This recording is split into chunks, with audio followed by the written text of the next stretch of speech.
So you're producing 4 carbon dioxides along the way. So now you know exactly where all of your carbon dioxides are produced at. Remember that respiration, going back up to the tip top, I could have written down as being taking C6H12O6 plus 6O2 to produce 6H2O plus 6 CO2. Now you know where all 6 of your CO2s are coming from. There's 2, and there's your other 4. Neat. Now if you go back towards looking at glucose, we've talked about where your H's and where your C's are at, but we have not talked about your H's. We did the other day, but not at least today. With respect to our lecture from Friday, where are all those H's going? Yeah, they're going to be collected, right? What molecule are they collected on?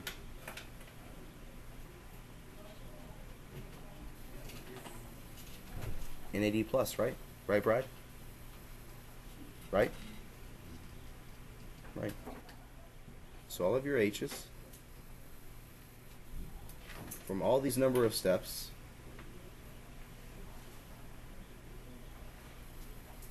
are collected along the way. And they're put into the NADH molecule. The NADH molecule enters into the mitochondrial matrix, where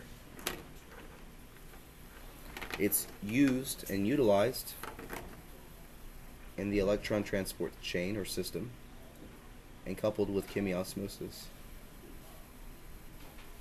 much like we discussed the other day.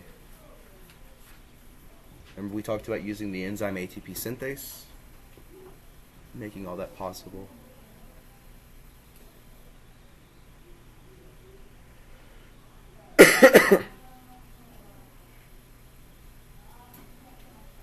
Any questions about this? Chemiosmosis. Chemiosmosis. No. Chemiosmosis.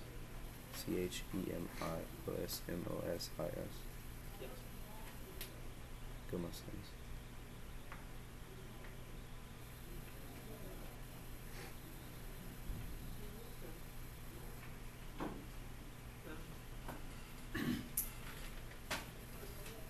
Okay. Are there any questions about this? Question. The 2-acetylCR, what is the error? I'm sorry, what? The 2-acetylCR. COR? Yeah. Encyclopedia. COA. Yeah. Acetyl-coenzyme A. What is that? Yeah, what is the error? The arrow right here. Very good, the Krebs cycle. The Krebs cycle, or citric acid cycle. It's a series of events that continues the breakdown of the glucose derivative. Like, you have to think about this as being a machine that chops up glucose and somehow is gaining energy out of it along the way. This is the last series of events that basically eliminates your remnants of of glucose. Cool? Yeah? Okay. I'm really feeling like, yeah?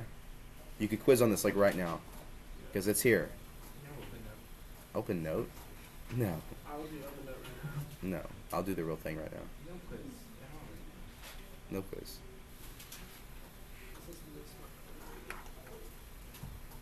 We talked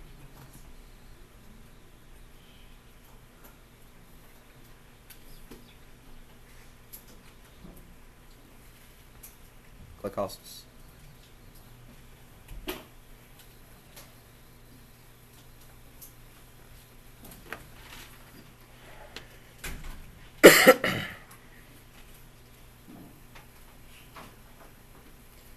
Okay, the first thing is glycolysis, of course, and I want us to focus in now on each of the individual parts. Okay, so I'm going to go through just everything that I think you need to know. Are you ready? Yeah. Fabulous. Glycolysis overall is considered to be anaerobic. And of course, it's occurring in the cytoplasm. Anaerobic would mean that you are anti-oxygen, so that means that you have no O2 requirement.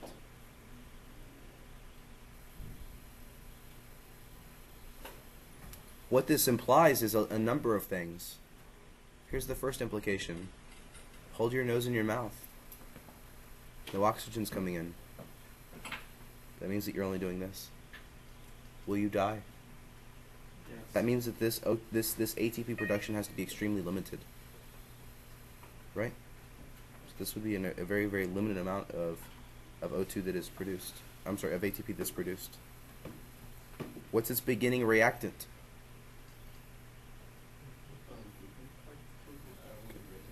Yeah, it begins with glucose.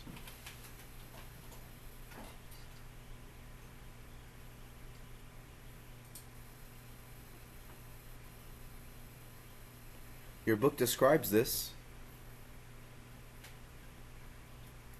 as being a series of reactions that's 10 steps.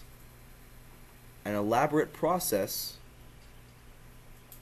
that slowly breaks down your glucose molecule. Everyone's like, I need a visual. Roger? Okay, Roger. Airplane? No, mine's here. What about? Anyway, so there's glucose. I know it's a sticky tab, but for today it's glucose. Okay. In 10 steps, you do this. What have I done? Ripped it. Yeah. Because that's what you're doing, because you end up, after your 10th step, you have pyruvate at the end. And you actually have 2 pyruvates. Each of which are how many carbons?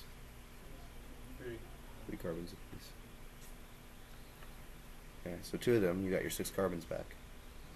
In fact, if you take the term glycolysis apart, glyco refers to sugar, and lysis refers to splitting. So this is a reaction that splits sugar. Like I split the little piece of paper, this is sugar splitting. So it's all logic. You right? Okay. There's a problem